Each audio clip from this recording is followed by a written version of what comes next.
Então, eu já termino dizendo o seguinte, que o problema, nós não podemos fazer nexo causal, responsabilizar as empresas que fabricam alimentos, ou refrigerantes, ou sucos que não sejam naturais, sei lá eu, porque isso que eles estão falando aqui. Então, não podemos fazer um nexo causal entre a obesidade infantil e a publicidade do alimento. Isso é muito fácil. A obesidade, primeiro, é uma doença multifatorial. Segundo, é a falta de educação para o consumo de comidas que existe no Brasil. E um país que tem 40 milhões de pessoas passando fome, fazer propaganda contra a comida, eu acho até um desafio para as pessoas. Obrigada.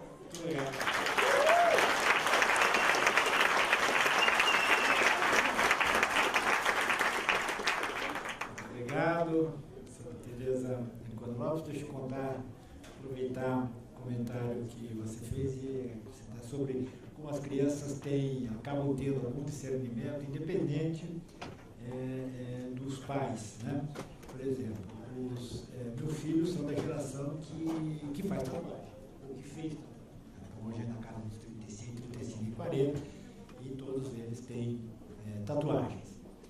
E um desses meus filhos resolveu fazer uma outra tatuagem agora, depois de velho.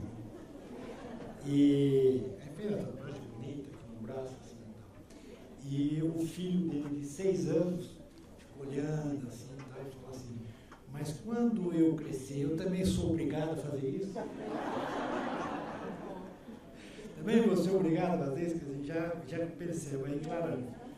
Não vou fazer tatuagem. Não faz propaganda. Não, é o grupo. E só para acrescentar um ponto na sua observação sobre a questão da obesidade infantil e da obesidade de modo geral, nós trabalhamos isso em alguns artigos e tal, e diversas pesquisas mostram que o que está acontecendo, o que ocorre com a causa principal, qual seria a razão, né, de haver mais pessoas obesas. E uma conclusão, uma causa que parece muito forte é que a comida ficou barata. A comida ficou barata. A comida calórica é barata. Né? E a comida que a Anvisa gosta, que é a comida ecologicamente correta, alimentos orgânicos, é muito cara. E isso vocês podem ver numa visita ao supermercado. Né? Então, vocês vão encontrar alimentos calóricos, um hambúrguer, uma batatinha, aqueles saquinhos que a minha nota chama de porcaria, né? Vamos comprar umas porcarias. Aquelas coisas e tal, são muito mais baratas do que uma maçã orgânica. E você come uma maçã orgânica, parece que você tomou um copo d'água, né? Então, a causa da obesidade uma das causas principais é que o alimento ficou mais barato. Tanto é assim que você pega nos Estados Unidos, por exemplo, o problema da obesidade está nas classes mais pobres. Justamente nos setores mais pobres da população e exatamente aqueles que consomem o alimento mais barato. Para traduzir em termos concretos, você vai numa lanchonete dessas de hambúrguer, ou vai comer uma salada num restaurante legal em São Paulo, você gasta muito mais na salada do que Patrícia?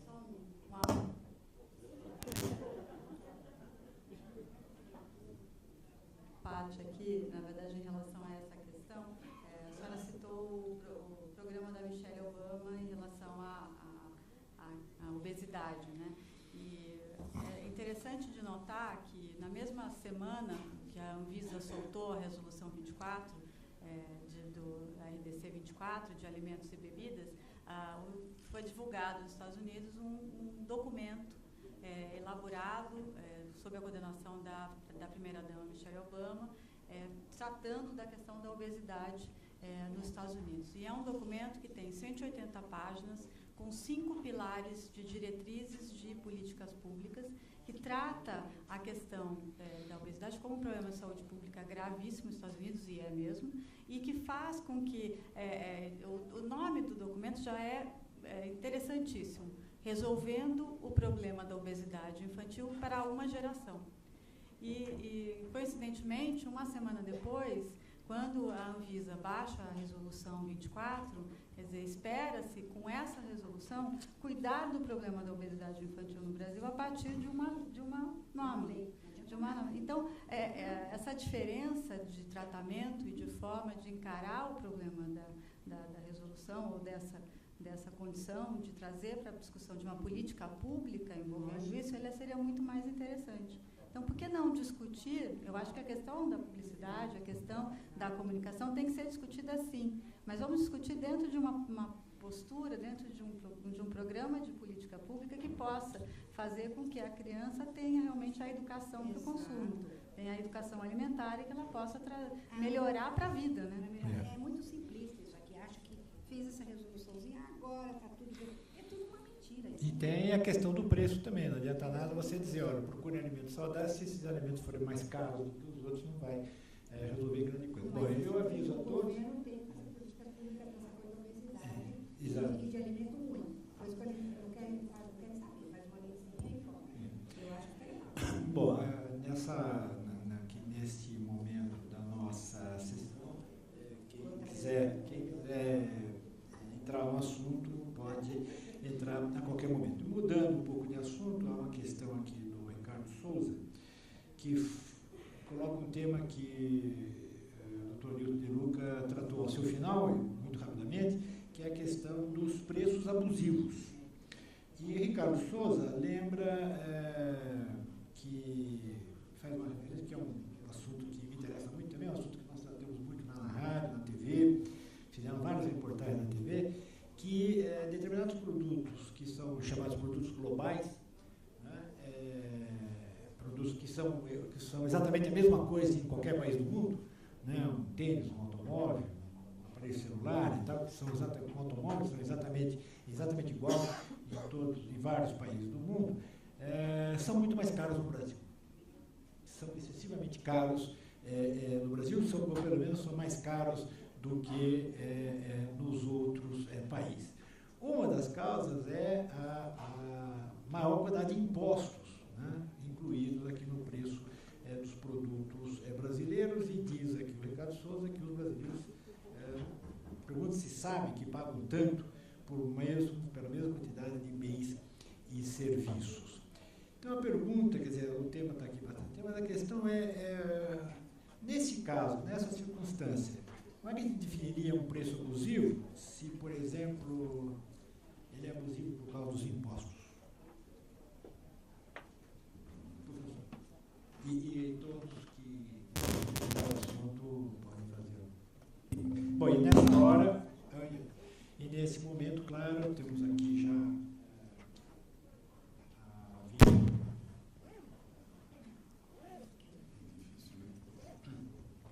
segundo a linguagem do Código de Defesa do Consumidor, é produto defeituoso, ou viciado. Nesse momento, nós estamos aqui a 20 minutos de encerramento, por isso eu pediria a todos sintetizar, vou tentar. Apesar da dificuldade da pergunta, né? É uma pergunta altamente complexa. Eu até vou dizer aí para o doutor Ricardo que eu estou um pouco naquela situação sabe aquela história que é contada por Plínio, não Plínio Moço, Plínio Velho, que o grande pintor Apelles chamou, ele era tão perfeccionista que ele pintou um quadro em que havia sapatos e ele chamou um sapateiro para dizer se os sapatos estavam bem pintados, né? E aí o sapateiro ficou tão empolgado com a honraria que começou a dizer, olha, aqui precisa pôr um pouco de brilho, um pouco de sombra, tal. Agora aqui no céu o senhor pode fazer assim, pode fazer assado, pode fazer frito, E ficou famosa a resposta dada em latim pelo grande pintor Apelles. Ele falou, sapateiro, não vaza além dos sapatos, né? Você foi chamado para falar sobre o sapato, que é o que você entende. Bom, então, eu acho, meu caríssimo Sardenberg, presidente da mesa, que essa questão realmente é bastante complexa e talvez nós fôssemos ouvir várias opiniões aqui. Eu entendo que o grande problema, quando eu falei dos preços abusivos, e eu até disse que essa matéria extrapola um pouco o âmbito do direito do consumidor, é claro que não daria para eu abrir todo o debate, nem vou poder fazê-lo agora, em função desse mundaréu de perguntas que você tem aí na mão. E acabaram de me avisar que o tempo é menor. É menor ainda. Bom, então, sintetizando, eu acho que o problema é que a nossa economia é altamente cartelizada.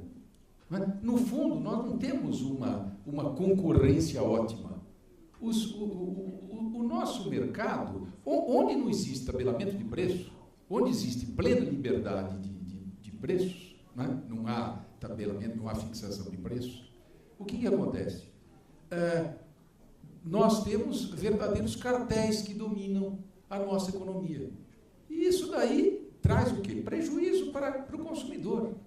É óbvio. Né? Mas você precisa demonstrar que é um cartel. Porque, por exemplo, agora automóveis, todos cobram caro. E não é cartel, é um... Não, eu acho que é claro que o fato da economia estar cartelizada em vários setores não explicaria tudo. Né? Eu acho que há outros fatores, sim. Nós temos um problema de que há uma certa hostilidade na proteção ao consumidor e ao cidadão brasileiro aqui no Brasil. Toynbee já falava com muita clareza, né, que os países da América do Sul estavam destinados a transitar entre uma ditadura militar de direita e um populismo demagógico de esquerda. E a história se encarregou de provar que ele tinha razão. Né? O populismo de direita também. A história se encarregou de provar que ele tinha razão, porque é isso que nós vemos quando a gente olha para a América Latina. Né? Eu acho que há um individualismo anárquico, Sardenberg, que existe aqui no Brasil. Né? Há falta, às vezes, de vontade política, né? Até a primeira parte que ele mencionou aí, a palestra do querido amigo Luiz Moura, vamos dizer, aí eu acho que é um problema também de vontade política, de você querer combater certas situações que você sabe adredemente que elas são absolutamente irregulares. Né?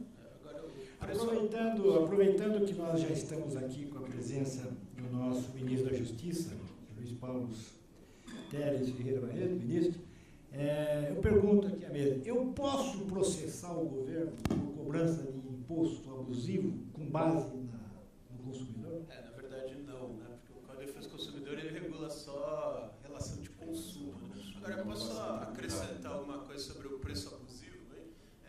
É um tema bastante difícil de ser enfrentado, até porque a gente não pode esquecer que a gente viveu muito tempo no Brasil o controle de preços, né? E que foi um desastre.